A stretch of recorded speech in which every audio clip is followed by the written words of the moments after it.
Hey there everyone, Luke here, and we're at a big milestone, guys. 150 chapters, which means we're now caught up to where I was when I first started Dr. Stone. So we've only got like about another 50 or so. Not 50.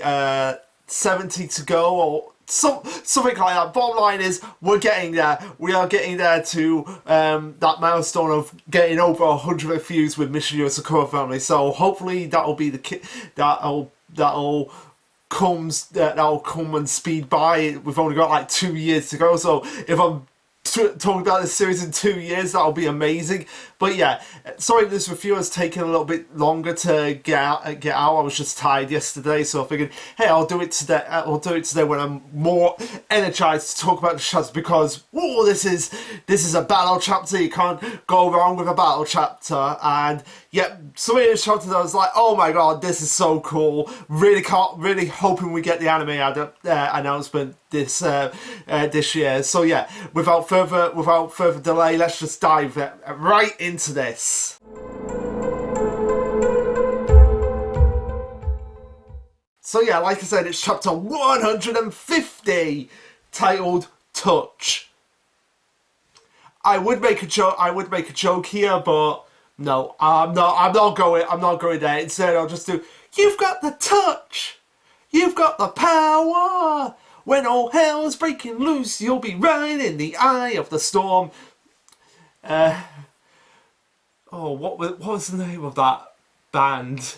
It's the band from the Transformers movie. Yeah, I'm forgetting the name of the band. I just remember the name of the song being Touch. But anyway, yeah, let's just, no more delays, no more tangents, let's just get into it. So we pick up exactly from the end of the last chapter, where we have Taiju, got Dr. Stone on my mind now, so I said Taiju. So we got Taio, Kengo, and Shinzo all activating their blooming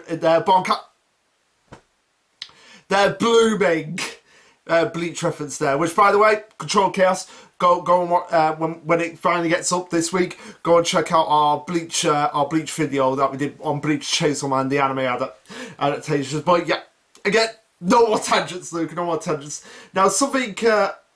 Great, I'm going off on another tangent here. Okay, but this is actually important. This is actually reference to the chapter. So one thing I stupidly forgot to mention in the last chapter was this part right here where Kengo, when on the page where he activates his blooming, you can see like a little visage of outer lining going around him in the same way that you see with Shinzo. You get the black substance going off his back here, and I did bring this up to Pi-Jans when we talked last week, that maybe this is like Shinzo getting the profuse blooming courtesy of Momo or something similar to that. So maybe that'll be something that'll come up later. And I've got another theory at the end of this chapter. But anyway, so they've all activated their blooming. They're all getting ready to, like, okay, you gotta go out, all balls out, and we have a flashback with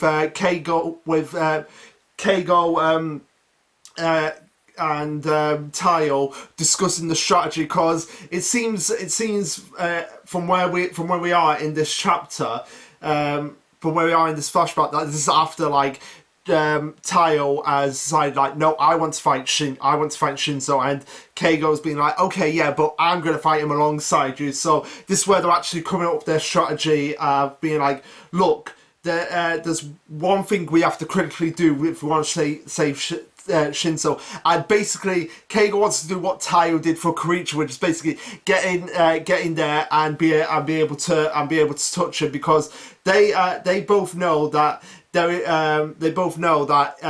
there's no way they can possibly fight for a long period of time in a one-on-one fight with Shinzo, especially with his blooming destroy. Like, there's absolutely no way that's going to happen. And something's even brought up here, and as there's no way some drug is going to break brainwashing that was strong enough to get both Shinzo and Futaba, which, yeah, I'm glad Kengo is actually using logic here of, like, yeah, this brainwashing was powerful enough to take over Shinzo and Futaba, who are two of the strongest Yozakura siblings. They're Go rank spies on the same level of Karicho. Well, I guess Karicho is more higher than them, but at the same time, Kengo's like, yeah, I know they're stronger than me, and the fact that they got brainwashed pretty much proves like, yeah, this drug isn't going to do anything. But if I could just touch him skin to skin, I'll be able to do something about it. There's only one teeny problem. I've never been able to beat him in hand-to-hand combat. Again, it makes sense because Kengo, I would say, physically and mentally, is the weakest out of the Yozakura siblings. Even more so than Nanano, despite the fact that Nanano was younger than him. But I'd say Nanano mentally is more stronger than Kengo, because Kengo very much built on his emotions. Like, one thing goes wrong and he's like all spazzing out and everything. And we see this really funny flashback of him trying to get cake of Shinzo. And she's like, no, you're not getting it. You're not getting it, Kengo. I keep saying Kengo, whatever. There's too many K names in Shonen Jump at the moment. Anyway, we see Mutsumi going like, Kengo, you've already had your share, just getting really mad at Kengo for being like, I want the cake. But Kengo's like, okay, do whatever you can to give me the opening, but watch out, he's going to use his Bloom and Destroy, and it doesn't matter who he touches. Like, basically, it's a one-hit KO with when they're going up against Shinzo, and Kengo actually knows this. Pardon me there. He knows that, yeah, we're basically screwed. If he gets to any point where he can actually touch us, is game over. As we see Shinzo using like his metal mace thing that he has with him to create a whirlwind of water around it. So he's basically just being like,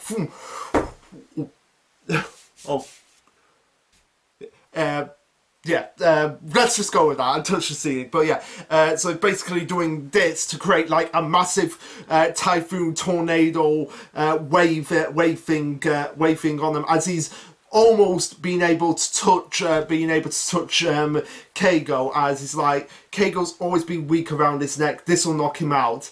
Heck, any harder and it will take his head clear off, which gives us a clear indication of the power scaling of Shinzo compared to Kengo. It's just like, one touch of him, when I'm activating my booming, boom! Like, so it's basically like, oh, I'm activating the self-destruct button, boom! But of course, this being Kengo, and I love that this was called back here, where it's like, take him head on and we're dead. But if we flip it around, that means we can plan for his move first. As we see, just like another disguise going away. So like, oh my god, they had layers upon layers upon layers on each other. So like, they had Kengo on top of Tayo on top of Kengo, and at the same time they had a Kengo on top of Tayo, top of Kengo on top of Tayo. Like, it's just so crazy here of just how many disguises both of these two actually have. As we see Shinzo just plotting and maneuvering and being like, oh my god, these two, they swap places and I blew them back, and they have and this had to have taken a ton of practice to actually pull this maneuver off. So they've probably been playing this for quite some time, training, being like, okay, we need to get around all of Shinzo's strategies because he knows us too well. So maybe if we put layers upon layers upon layers of disguise, like he doesn't actually know, like if we're a clone, if we're the real one, if we're just a doll, and it's just going to totally confuse him. And it seems to be working for a while. So we see Kengo trying to get up on behind him. But of course, this being Shinzo, he's going to be like, yeah, I anticipate this, which is why I'm going to use my metal blocking shield to get around you. As Shinzo goes on to explain, like, okay, Kengo's blooming is a simulate. He probably intended to read my mind and do something from there, which is why he was going directly for the head in this situation. Now, this does get brought up later on in the chapter, and like I said, I've got a theory about what's going to happen moving forward, and it's not going to look good. So yeah, continuing on, Shinzo says like, you're not the only ones who can plan around the enemy's move. As we see like his shield thing just morph together and just blast Kengo away, and he says struggling, and that will snap your arm, so you've just got a better hold still. So Kengo takes the fall here, as we see Tail just charging up U-weights, going for a full frontal assault on Shinzo. But of course, this being Shinzo, he's just like, yeah, I'm gonna he basically does an Aizen style move here where he just flicks Yuri away and then just uses a supercharged punch directly punching Tayo in the gullet here. But of course, Tayo having the hardening blooming basically means like, oh yeah, it's gonna soften the blow. So I mean, it's not gonna be as dangerous as it would be for Kengo if he took this full through assault. But at the same time, it's gonna cause a lot of damage because as Shinzo points out, hardening is a great blooming, but there's still a lot of room for improvement. I think this is basically saying to them, like, yeah, Momo might not actually be taken down here because standard procedure, main character has to defeat the main villain. Momo is the main villain at the moment, and the fact that Shinzo is saying at this moment in time that Tayo's blooming has got a lot of room to improve, and basically is saying like, you're not on Momo's level, Tayo. You're definitely not on Momo's level, and in order to get on Momo's level, you need to improve your blooming, which means might get more training arts, meaning we'll get more slice of life moments, which means, I'm sorry guys, Momo might not actually be going down here based on just what Shinzo said right here. So after clearing up the floor with them, or thinking that he's clearing up the floor with them, Shinzo wonders how Futaba is doing, but not before mentioning like, oh, I'm glad I was able to get taking them down without actually breaking them. But as he does this, we see a mountain of the Kengo clothes just like pouring up pouring up behind Shinzo with the real Kengo in the center. He's like, thanks for buying me time, Tayo. Which I want to see like just in the anime, just like this whole clone army of mounting up, like just one after another, just going. Like that, as he's able to pull out basically $1,000. So like there is $1,000 in this mountain right here, as it's just like, whoa, that is just mind blowing. Just how many dolls Kengo actually has here, and he's like, oh, forgive me, this will break pretty much. This will break pretty much all of them, but this is a perfect present for you, Shinzo, which I'm going to give him a whole. This is my biggest, strongest transformation. As we see, just Kengo just bring this cloth right over him, and basically goes through like a transformation sequence here, as we see just him becoming he basically morphs them all together, fuses with all of them to become a mega Kengo. And seriously, this Kengo in this form is huge. It's like if you've ever read Bleach, you know like Kenpachi and Gerard Valkyrie, how Gerard Valkyrie was just this gigantic titan, and Kenpachi was just like this small and said, oh, Barrier. It's basically like Kengo became the colossal titan from Attack on Titan. That's the scaling we've got here between Kengo and Shinzo in this form, as he gives the mega Kengo punch. So one punch! As he's able to just punch. The punch is so massive that it creates like a massive explosion. Gives off just vibration shockwave. So it's just like he punches Shinzo. Shinzo goes flying through a wall. Boom! Explosion. And it's just like after shockwaves just go. Woo, as we get reactions from everyone as the clones just split off. Momo's just like you can never tell what Momo was thinking, but he's basically like, okay, this is something I did not expect. But Koricho is probably like, that needs a lot of room for improvement himself. Futaba, Shinzo, and Mutsumi are the ones that are basically the most curious about what is actually going on here. As we see Shinzo has obviously fallen into the water, and we have all the Kengo clothes just pouring out behind him, as he's able to get a touch on Shinzo. So yeah, finally being able to get, with your clones that have like basically semi-sentience themselves, you are going to get captured here, Shinzo, and sure enough, he does. Now, we're going to get into the theory that I have in this chapter, which I am really looking forward to, because like I said, it is not going to go well. So yeah, we're very much near the end of the chapter, so we might as well just wrap it up as smoothly as we possibly can here. I know it hasn't been really much going on in the chapter, but like I said, it's been mostly the battle chapter, and normally those chapters are very easy to just skim through. But like I said, I've had a lot to say here, and a lot of badass moments here, like the big Mega Kengo transformation.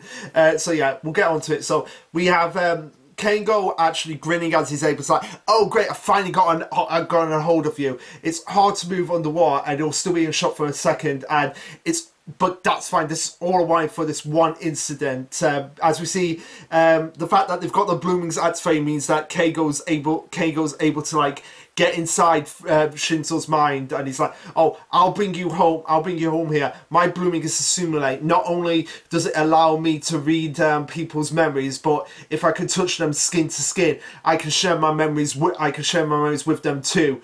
If all your memories were overread, then I'll just need to fix them with the real ones, and that's where the chapter ends. So yeah, like I said, not really much to go off on this chapter. It was just basically Kengo being like, okay, if we can get a hold of Shinzo, which we did, then I can use my blooming. And we finally got a new ability of Kengo. Let me just read it again for my own benefit. Of like, oh, it not only allows Kengo to read people's memories, but if you can touch them skin to skin, he can share memories with them. Now, this is very similar. This is basically the Rathconian effect from Power Rangers Style Fury. Like we've been going, like we've been saying, we've been watching me Vector Song Getsu Power Rangers Style Fury. And basically, the Rathconians have an ability where they can read people's mind. They basically have the assimilated blooming, so they can read people's minds, find out all they need to know about them. But they can also find out the memories of people. And if they're touching skin to skin with other Rathconians, they can actually share their memories with each other. And not only that, but if they're touching skin to skin Rathconians with another human, they're able to read people's minds. So yeah, it's the same. There's the same sort of ability here. So that's what Kengo's going for here. So I guess Kengo's a Rathconian. Vex, get on this. Like, I know Vex is probably not going to be watching this, but at the same time, I'm gonna message him after this. Like, so Kengo's a Rathconian. If that's probably just a coincidence here, but hey, the author might be a fan of Power Rangers, you just never know. But yeah, that's basically it. So he's like, oh, if your memories were overwritten, then maybe I could just fix them by just like saying to you, like, look, this is who you are, Shinzo. And I know I said it didn't go on. It's not really a chapter that can say a lot of reality, but at the same time, it's gonna get to the normal level for review anyway. But yeah, now anyway, to the big theory that I have in mind. Like, this is not gonna work. Like I said, the Shinzo has the probably has the profuse blooming, because we saw that footage around him at the end of the last chapter. So he probably has the profuse blooming the same as Taiwan, and this is probably gonna overwrite any ability that Kengo can do. Or another example, Kengo tries to get the memories, but Momo's brainwashing is just that strong and that powerful. It's able to override and able to assimilate Kengo to their side. And like we said, Kengo physically and mentally is the weakest of the Yozakuras. I think that's undeniable. That is undeniable. Undeniably true. And the fact that he could probably be the most easily manipulated out of any of them. Just one thing that Momo has to say, or one thing that Momo has to tap into, is Kengo's innate weakness, in that he's very much a guy that if one thing goes wrong, it completely damages his happy chipper attitude. That's very much his weakness. So all Momo has to do is just find out, like, oh, what's the thing that makes you weak the most? You fear this. You fear that you're going to fall, but you are going to fall. Like, he just needs to get into Kengo's mind, and he can very easily do that through Shinzo, because I feel like Momo not only has brainwashed them, but he's able to, like, but he's been able to seep into their minds willy-nilly, both Shinzo and Futaba. And if that's the case, that's going to be like, oh my god, I hope I've called this, because then that means he's got another Yozakura sibling on the side. And like we said, we've wanted the Yozakura siblings to struggle for a while, and if this happens, then that will be the first step of, like, okay, this is actually getting really serious. He's got another sibling, and like I said, he might actually get them all here, which means that Taya will have to step up to the plate to get his whole family back. But Oh my god, I really hope that theory comes to fruition. So yeah, not really one of the more in-depth chapters in terms of like in terms of dialogue. Just basically action, action, action, focusing on the fight. Seemingly positive, but at the same time, it could go south very easily. And I'm just saying this as just a theory. It could go completely the other way, and Shinzo gets back to their side. But at the same time, I feel like it'll be more realistic if Kengo actually falls at this point. But anyway, guys, what did you think of this chapter? Let me know. Like, subscribe, comment, all that jazz. And this will be Lasherluke signing off. Later, guys.